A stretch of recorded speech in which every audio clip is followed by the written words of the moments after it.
Olá, meus queridos amigos, muito boa noite! Muito boa noite, muito boa noite!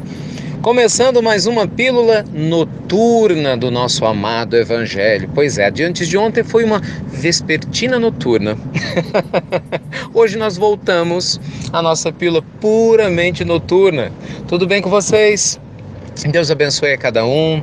E espero que nessa mensagem te encontre com o coração em paz, em harmonia. E se por algum motivo seu coração não estiver em paz e em harmonia, lembre-se, Deus é presente, a bondade divina é infinita, você é luz e muita luz, então deixe sua luz brilhar. Se conecte com essa consciência cósmica que está ao nosso lado. Respire fundo e solte. Sabe, durante um minuto, eu tô falando sério, fundo e solte, até sua mente acalmar, a agitação da mente se acalmar, porque esse negócio de mente agitada ninguém merece, né? E a mente da humanidade é muito agitada, então a gente precisa se acalmar, nós precisamos nos educar para a gente se acalmar, e aí nós vamos sentir essa energia maravilhosa divina, né? Nos trazendo esperança, bem-estar e bom ânimo, tá bom? Meus amigos, vocês sabem, nossa pílula noturna a gente repercute sugestões de temas, respostas às perguntas que nos chegam. E hoje à noite eu queria falar de um assunto assim muito, muito delicado, né? Muito importante para todos nós, que é o desencarne de entes queridos, em especial de filhos em relação a pais, de pais em relação a filhos, que é uma situação que realmente toca muito o coração de qualquer um de nós. E é importante a gente falar sobre isso, né? Todos nós, gente, cedo ou tarde, vamos, lidar, essa natureza, com a experiência de ver alguém que a gente ama muito desencarnar. Das duas, uma, né? Ou você lida com o desencarne de alguém, alguém vai ter que lidar com o seu. Isso é um fato. E estar preparado para esse momento é muito importante. Só que as pessoas criam uma ideia muito estranha na mente, né? Que isso é como se fosse um jogo de futebol, né? O sujeito treina a semana toda para jogar durante 2 horas. Como se fosse assim, eu vou me preparar para esse momento. E aí tem gente que ensaia, pensa, sente, projeta. Não é nada disso. Gente, se preparar para o momento do desencarne nada mais é do que a gente viver bem a nossa vida. Viver em paz com quem a gente ama, fazendo o melhor pelas pessoas que estão ao nosso redor e, consequentemente, se elas nos amam e têm um pouco de lucidez, elas também vão fazer em relação a nós. Quando os braços da morte, abraçam a pessoas que a gente ama tanto, e normalmente isso acontece em todo mundo, todos os dias, o sentimento que surge, além da saudade e da tristeza naturais, na adaptação que a gente vai tendo, porque o fato de você acreditar na vida após a morte ou não, o fato de você ter um conhecimento, de ser uma pessoa mais espiritualizada e mesmo acreditar na reencarnação, não significa que você não sinta. Muitas pessoas não entendem isso. Mas você é espírita ou espiritualista? Mas você acredita na vida após a morte e sofre? Claro. Não um sofrimento negativo, no sentido pejorativo, mas você tem saudade. Jesus não chorou por Lázaro? No meu entendimento não deixa de ser um choro simbólico, porque nos mostra que a sensibilidade faz parte da vida. E você pode sentir falta de quem você ama. Só que quando o coração está em paz, essa falta é uma falta harmoniosa, Ela é uma falta saudável, se é que eu posso utilizar esse termo assim. Se você tem um filhinho que você ama muito, ele desencarnou ou está doente, tenha certeza que nada acontece por acaso. O que a gente aprende, meus amigos, para quem não está familiarizado com o tema, é que os espíritos que reencarnam na nossa família na posição de filhos e que desencarnam brevemente, seja bebês, crianças ou mesmo adolescentes, todos eles têm um propósito. E essa vida curta na Terra pode servir a vários propósitos. Pode ser uma prova para os pais, para que os pais amadureçam mais espiritualmente, e muitas vezes o próprio espírito se submete a isso, que ele também precisa viver pouco na Terra, porque ele não necessita naquela existência viver mais do que o tempo que vai permanecer conosco. Pode ser que seja uma prova para ambos, que é o que é mais comum, tanto para a criança quanto para os pais. Como acontece o inverso também, Às vezes a criança nasce e a mãe desencarna. Olha que situação. Às vezes a criança nasce, a mãe está grávida, o pai desencarna. Na hora que a criança nasce, na realidade o pai desencarnou, e vai ter que crescer sem pai. Então, gente, nada acontece por acaso. É muito importante a gente ter essa ideia de que a morte não existe, de que os seres, eles não se perdem, a gente perde coisas, não pessoas.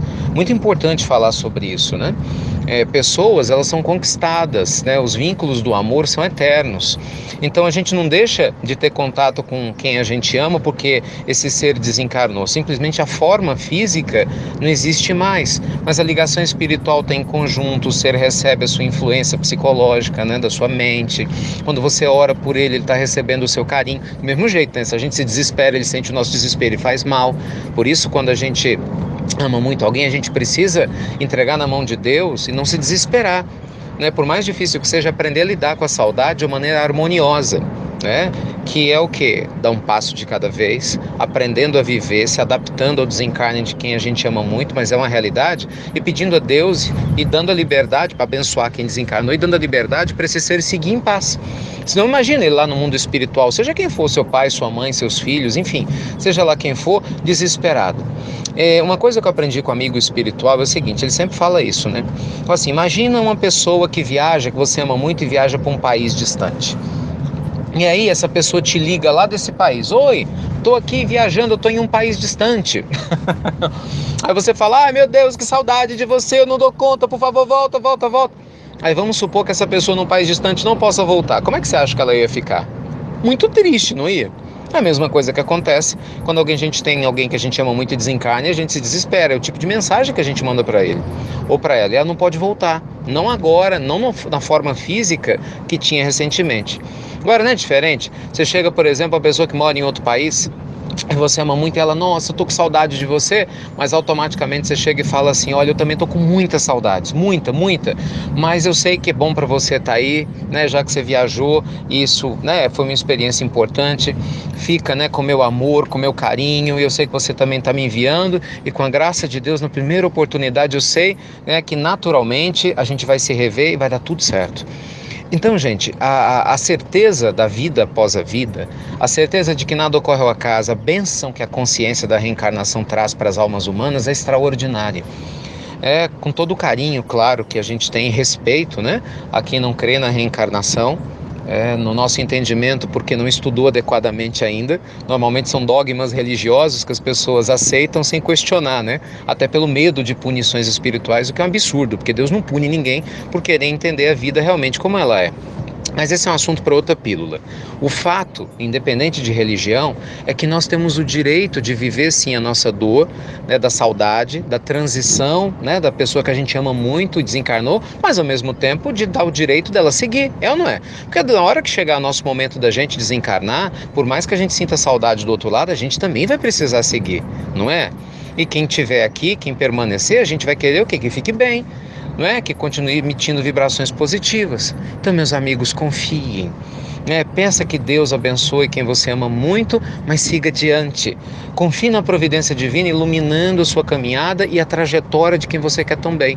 E tenha certeza que, principalmente para as crianças, né, que não chegam a nascer, um natimorto ou abortos espontâneos, não os provocados, mas os espontâneos, via de regra, se esse espírito tiver que reencarnar na sua família ou através do seu ventre, ele vai voltar.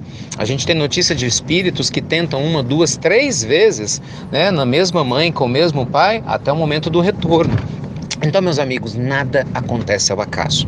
Eu não quero me estender muito na pílula, embora o tema seja muito profundo, né? E tenha muitas, claro, nuances, muitas questões específicas. Pelo amor de Deus, longe de mim querer cobrir, né, um tema tão profundo como esse em poucos minutos. Nosso intuito, sempre muito modesto aqui na Pílula do Evangelho, é apenas lembrar, né, que a bondade divina está conosco em qualquer situação, não é verdade? E é muito bom saber disso.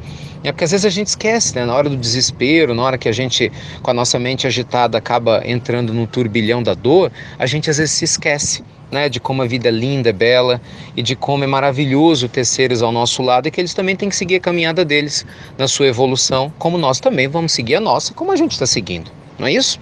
Então que Deus te abençoe muito e fortaleça. Jamais deixe a sua dor virar sofrimento. É uma dor lúcida, ela é justa, é a dor da saudade, né? É a doce saudade. A gente só sente saudade do que é bom, né? Ninguém sente saudade do que é ruim.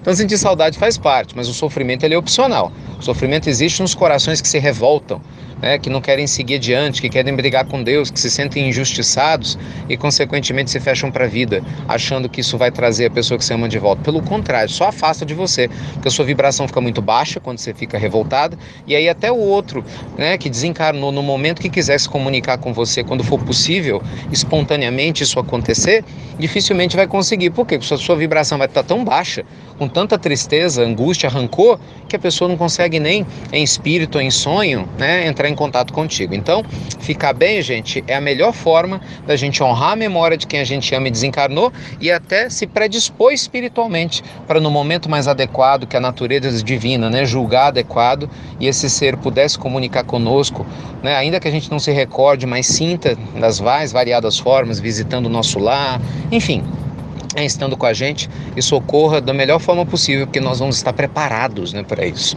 Tá bom? Deus te abençoe, te ilumine, fortaleça sempre, que acalente o seu coração se você está com alguma dor, algum pêsame, né, por causa de um desencarne de uma pessoa que você ama muito, mas lembre-se, é preciso ir para poder voltar. Não é verdade? É preciso ir para poder voltar. Toda viagem tem um início, meio e fim, para que você possa viajar de novo. Pensa dessa forma, não que tire a dor ou substitua a saudade, mas ajuda a gente a entender um pouco melhor que nós somos apenas seres transitórios, meus amigos, nesse planeta, não é isso? Lembrando sempre a frase de Teilhard de Chardin para a gente terminar. Nós somos seres espirituais vivendo uma experiência material e não seres materiais vivendo uma experiência espiritual. Lembre-se disso, tudo aqui é passageiro. Tá bom? No seu amor de Deus que é eterno, né? Muita luz, meus queridos amigos. Meu Deus do céu, como esse áudio ficou grande, perdão. Muita luz, fiquem com Deus e você já sabe, né? Ore para dormir, agradeça bastante pelo dia. A terapia da gratidão, não esquece não. E até breve, até muito breve.